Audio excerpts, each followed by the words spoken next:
Hello student, तो हम लोग डिस्ट्रीब्यूशन ऑफ इलेक्ट्रिकल पावर पढ़ रहे थे। तो इसमें जो नेक्स्ट टॉपिक है वो है हमारा auxiliary devices use in distribution system. मतलब कुछ ऐसी डिवाइस हैं जो डिस्ट्रीब्यूशन सिस्टम, मतलब डिस्ट्रीब्यूशन नहीं, ये ट्रांसमिशन में भी प्रयोग होता है, तो एक तरह से सेफ्टी डिवाइस भी है। तो इसमें जो पहला नाम है ये है लाइटिंग अरेस्टर का। इसको हिंदी में हम तड़ित चालक भी कहते हैं, तड़ित चालक। इसका काम क्या होता है? इसका काम ये होता है कि जो आकाशीय बिजली, जो बारिश के समय जो आकाशीय बिजली गिरती है, उस बिजली से जो इलेक्ट्रिकल में जो ट्रांसमिशन लाइन हो या डिस्ट्रीब्यूशन लाइन हो, उससे क्या करता है, उसको मतलब ये बचाता है। तो आकाशीय बिजली होती क्या है, इसका कॉन्सेप्ट क्या होता है, इसको हम थोड़ा समझ लेते हैं। जो बादल होता है, जो आसमान में बारिश में जो बादल बनते हैं, उसके ऊपरी हिस्सों में प्लस चार्ज होता है। ये जो मतलब क्लाउड है, बादल है, इस पे ऊपरी हिस्से पे प्लस चार्ज होता है और यहाँ पे नीचे वाले सिरे पे नेगेटिव चार्ज होता है।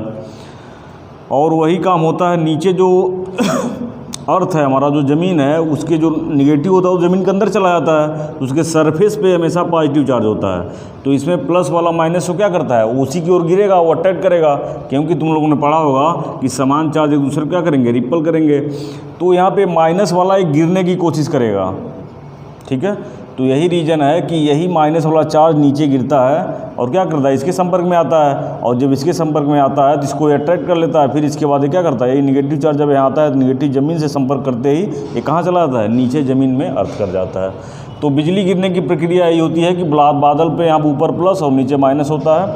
और इसका नुकसान क्या है? नुकसान ये है कि देखो, जो आकाशीय बिजली गिरती है उसकी जो वोल्टेज होती है, जो आकाशीय बिजली गिरती है उसकी वोल्टेज बहुत अधिक होती है, 10 करोड़ वोल्ट के बराबर होती है। और जो इसमें करंट होती है ये आपकी 10,000 एम्पीयर के बराबर होती है, ठीक है। और जो इसके गिरने से जो टेम्परेचर इसका होता है वो होता है 27,000 डिग्री सेंटीग्रेड का। और कितने टाइम तक एक्टिव रहती है, ये होता है 0.0005 सेकेंड। ये इसका पूरा डाटा होता है। तो यहाँ पे जो वोल्टेज होती है देख रहे हो कि 10 करोड़ वोल्ट, जो कि बहुत अधिक हो रही है। क्योंकि अभी जो हम ट्रांसमिशन लाइन में जो हम मतलब वोल्टेज जनरेट करते हैं तो 11 kV होती है, इसको मैक्सिमम 440 kV में क्या किया जाता है, ट्रांसमिट किया जाता है। तो ये 4 लाख तक का ही है, मतलब ये 4 लाख वोल्टेज तक का ही है मैक्सिमम हमारी लाइन जो है। लेकिन यहाँ पे देख रहे हो कि 10 करोड़ वोल्ट बिजली क्या हो जा रही है, गिर जा रही है। इसका मतलब नुकसान उतना इसलिए नहीं होता है कि ये काफ़ी कम समय के लिए, मतलब 0.005 सेकंड इसमें देख रहे हो, 0.005 सेकंड मतलब बहुत कम समय के लिए एक्टिव रहता है। फिर भी इतने समय में भी इलेक्ट्रिकल लाइनों में बहुत सारी मशीनों का लॉस हो जाएगा। इसीलिए इससे बचने के लिए, अब देख रहे हो कि 10 करोड़ वोल्टेज हो जाएगी, 10,000 एम्पीयर की करंट हो जाएगी, तो लाइन क्या हो जाएगी, जो भी मशीनें हमारी लगी हैं वो जल जाएंगी, वो ख़राब हो जाएंगी। तो इसी से बचने के लिए हम लाइटिंग अरेस्टर का प्रयोग करते हैं। तो लाइटिंग अरेस्टर का मुख्य काम यह है कि जो आकाशीय बिजली है उसको क्या करता है, ज़मीन में डाइवर्ट करके उसको नीचे चला जाता है। और ये तो पता है कि अर्थ का जो होता है पोटेंशियल बहुत वो 0 के बराबर माना जाता है। अर्थ का जो पोटेंशियल होता है वो 0 के बराबर होता है।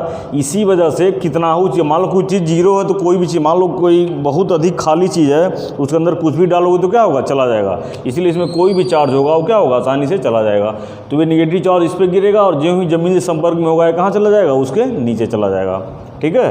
तो ये लाइटिंग अरेस्टर का मुख्य काम ये है कि बादलों के द्वारा जो आकाशीय बिजली होती है, जो आवेश इसमें बनते हैं, उसी को क्या करना, विसर्जन कर देना ज़मीन में। और किसके द्वारा, लो रेजिस्टेंस का एक पथ होता है। मतलब कुल मिला के कहें कि जो लाइटिंग अरेस्टर होता है ये बादलों के आवेश को विसर्जन करने के लिए, विसर्जन का मतलब ज़मीन के अंदर उसको पहुँचाने के लिए एक लो प्रतिरोध, मतलब लो रेजिस्टेंस का क्या होता है, एक मार्ग होता है जो क्या करता है, इसको ज़मीन के अंदर डाइवर्ट कर देता है।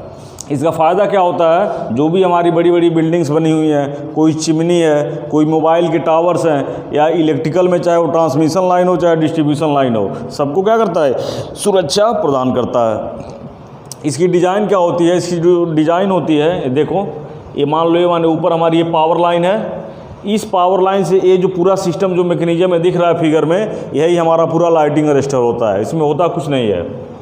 देखो यहाँ पे 2 पॉइंट ऐसे दिए हुए हैं, दोनों पॉइंट एक दूसरे से टच नहीं होते हैं। इनके बीच जो होता है गैप दिया गया, जिसके बीच एयर गैप होता है, इसको एयर गैप कहते हैं। और ये एयर गैप इसलिए दिया गया होता है कि जब भी बिजली गिरेगी तो इसके बीच स्पार्किंग होता है, और उसी स्पार्किंग की वजह से इसको स्पार्क गैप या एयर गैप कहते हैं। और उसके बाद एक नॉन लीनियर मतलब और रेखीय प्रतिरोध, इसमें एक कम रेजिस्टेंस का, इसका बहुत लो रेजिस्टेंस होता है। इसका रेजिस्टेंस क्या होता है, काफ़ी लो होता है, इससे जुड़ा होता है, और फिर ये क्या होता है, ज़मीन में चला जाता है। ठीक है, तो जब भी आकाशीय बिजली गिरेगी जो कि करोड़ों वोल्ट की होती है और ये काफ़ी कम समय के लिए गिरती है, इसीलिए नुकसान थोड़ा कम करती है। यदि यही इसका समय कुछ अधिक रहता हो तो बहुत ज़्यादा डेंजरस होती। फिर भी इतना मतलब काफ़ी है, यदि इतना हाई वोल्टेज और करंट इसीलिए किसी आदमी के ऊपर गिर गई तो क्या होता है, नुकसान हो जाता है। तो यही रीज़न है कि इतनी हाई वोल्टेज और करंट यदि कुछ सेकंड का, माइक्रो सेकंड में भी बॉडी से टच हुई तो क्या होगा, बहुत डेंजरस होगा। तो इसी से सेफ्टी के लिए हम क्या करते हैं, लाइटिंग अरेस्टर का प्रयोग करते हैं। लाइटिंग अरेस्टर क्या करता है कि जो आकाशीय बिजली गिर रही है उसके द्वारा जो हाई वोल्टेज और करंट जो उत्पन्न हो रही है उसको सीधा सीधा वो ज़मीन में क्या करता है, डाइवर्ट कर देता है। ये मतलब पूरा एक रास्ता प्रदान करता है कि जो हाई लेवल की वोल्टेज और करंट उसके द्वारा पैदा हो रही है उसको ज़मीन में क्या करें, हम अर्थ कर दें, पहुँचा दें उसको। क्लियर है। तो टाइप्स ऑफ लाइटिंग अरेस्टर हम देखेंगे कितने प्रकार के होते हैं। तो डिज़ाइन के हिसाब से 4 प्रकार का यहाँ पे अब तुम्हारे ITI की सिलेबस में है। तो ये जो पहला होता है इसमें हार्न गैप लाइटिंग अरेस्टर, दूसरा होता है ऑक्साइड फिल्म लाइटिंग अरेस्टर, तीसरा होता है पैलेट लाइटिंग अरेस्टर, और चौथा होता है थायराइड लाइटिंग अरेस्टर। तो इसको फिगर से हम थोड़ा थोड़ा ओवरव्यू चारों का ले लेंगे, फिर हम आगे बता रहे हैं। अभी तो हम लोग पढ़ रहे थे लाइटिंग अरेस्टर के बारे में। तो इसमें जो पहला टॉपिक है वो है हार्न गैप लाइटिंग अरेस्टर। तो हार्न गैप लाइटिंग अरेस्टर क्या होता है, अब फिगर देखो यहाँ पे, ये 2 पोलों के बीच में जो लाइन गई हुई है, ये आखिरी पोल पे जहाँ ट्रांसफार्मर, यहाँ पे देखो डिस्ट्रीब्यूशन ट्रांसफार्मर लगा हुआ है, और ये 11 kV की क्या है, ST लाइन है, डिस्ट्रीब्यूशन लाइन है। तो ये मतलब प्राइमरी डिस्ट्रीब्यूशन कर सकते हैं इसको। तो यहाँ पे मतलब इसके सेफ्टी के लिए हम यहाँ पे लाइटिंग अरेस्टर लगा हुआ है। और हार्न का मतलब होता है सींग से हम रिलेटेड कर सकते हैं। तो देखो ये गाय की मतलब सींग की तरह होता है, ऐसे निकला हुआ है, देखो ये दोनों जो निकला हुआ है, इसीलिए इसको हार्न गैप कहा जाता है। हार्न मतलब सींग होता है, वो हार्न नहीं जो गाड़ी में बजाया जाता है। और एक गैप का मतलब इनके बीच जो मतलब क्या है, गैप है, और एक गैप नीचे से ऐसे जा रहा है, ऐसे करके जा रहा है। तो गैप देखोगे यहाँ कम है, धीरे धीरे गैप क्या होता है, ऊपर जाते जाते गैप बढ़ता जाता है। ठीक है। तो इसका जो मेन डायग्राम है, देखो ये मेन लाइन है, ये 11 kV के पिन इंसुलेटर हैं लगे हुए हैं, और ये मतलब लाइव वायर जा रहा है, 3 फेज का है, और यहाँ पे ट्रांसफार्मर से जुड़ गया है। यहाँ पे जो लाइटिंग अरेस्टर है इस पे हमने लगा दिया है, इस पोल पे। और इसमें जो 2 टर्मिनल हैं इसके, किसके, जो लाइटिंग अरेस्टर के जो हार्न गैप है इसके 2 टर्मिनल हैं। तो एक टर्मिनल को हम सीधे क्या करते हैं, सप्लाई से डायरेक्ट हमने जोड़ दिया है। देखो यहाँ पे इस मतलब 2 टर्मिनल हैं यहाँ पे, तो एक टर्मिनल को हमने क्या कर दिया है, सीधा सप्लाई से जोड़ दिया है। दूसरे वाले टर्मिनल को यहाँ पे हाई रेजिस्टेंस का एक प्रतिरोध लगा दिया हमने, और इसको लाके ये जो पोल में जो नीचे चली गई अर्थिंग, इसको क्या कर दिया, अर्थ से हमने इस रेजिस्टेंस को लाके क्या कर दिया है, जोड़ दिया है। ठीक है। चलो, अब जब यहाँ पे बिजली मान लो ऐसे गिरेगी,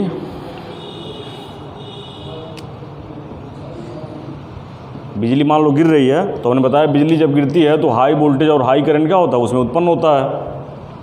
तो उस कंडीशन में हम क्या करेंगे कि यहाँ पे एक काम और करते हैं कि जो डिस्ट्रीब्यूशन ट्रांसफार्मर लगा है, ये जो 3 फेज लाइन से जुड़ा हुआ है, तो इसके तीनों टर्मिनल पर एक हाई रिएक्टेंस का कॉइल एक लगा देते हैं। एक चोक कॉइल होता है जो हाई रिएक्टेंस का क्या होता है। इसको हम क्या करेंगे, लगा देंगे। ठीक है।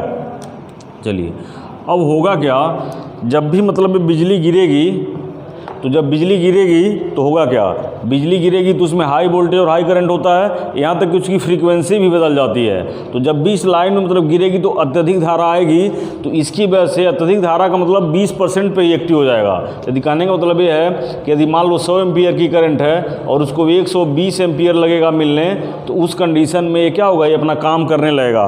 काम कैसे करता है ये चीज़ समझना है यहाँ पे। तो ये जो दोनों ये लगे हुए हैं, इनके बीच जो गैप है, तो ये जो सप्लाई से जुड़ा हुआ है, तो जो ही इसमें लाइटिंग मतलब बिजली गिरेगी तो इसके थ्रू क्या होगा, इसमें आर्क उत्पन्न हो जाएगा।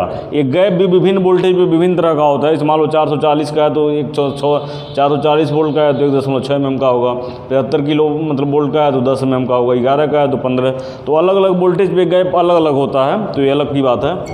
तो ये पेपर की दृष्टि से इम्पॉर्टेंट नहीं है।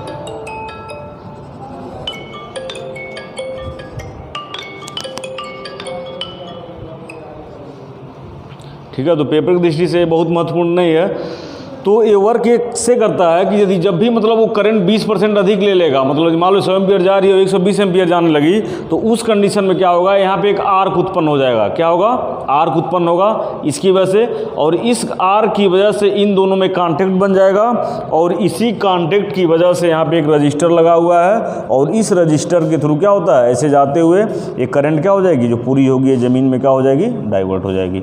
और इस प्रकार जो हमारा सर्किट होता है वो क्या हो जाता है, वो सुरक्षित रहता है। और लाइटिंग रजिस्टर क्या कर देता है, जो एक्स्ट्रा जो करंट और वोल्टेज आती है उसको क्या करता है, ये ज़मीन में डाइवर्ट कर देता है। ठीक है। तो ये जो एक बार और देखते हैं इसमें कि यहाँ पे देखो ये जो इंसुलेटर लगे हुए हैं यहाँ पे, इनके बीच दो हार्न गैप मतलब इसीलिए दिया गया है, गाय की सींग की तरह होता है, और एक हिस्सा सप्लाई से जुड़ा होता है और दूसरा हिस्सा हाई रेजिस्टेंस के थ्रू अर्थ से जुड़ा होता है। और जो ये डिस्ट्रीब्यूशन ट्रांसफार्मर होता है इसमें हाई इंडक्टिव हाई रिएक्टेंस क्या करते हैं, 3 चोक इसमें क्या करते हैं, लगा देते हैं।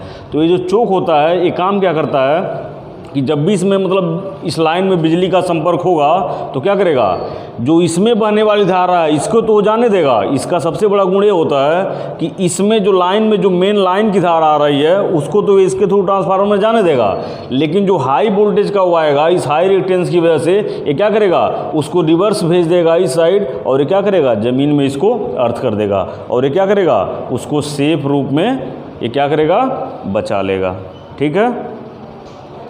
और ये जो होता है हमेशा किस में होता है, हार्न गैप के सीरीज में, मतलब ये जुड़ा होता है। ये जो होता है इसे ट्रांसफार्मर क्या है, इसके जो चोक कॉइल होता है क्या होता है, ये इसके सीरीज में जुड़ा होता है।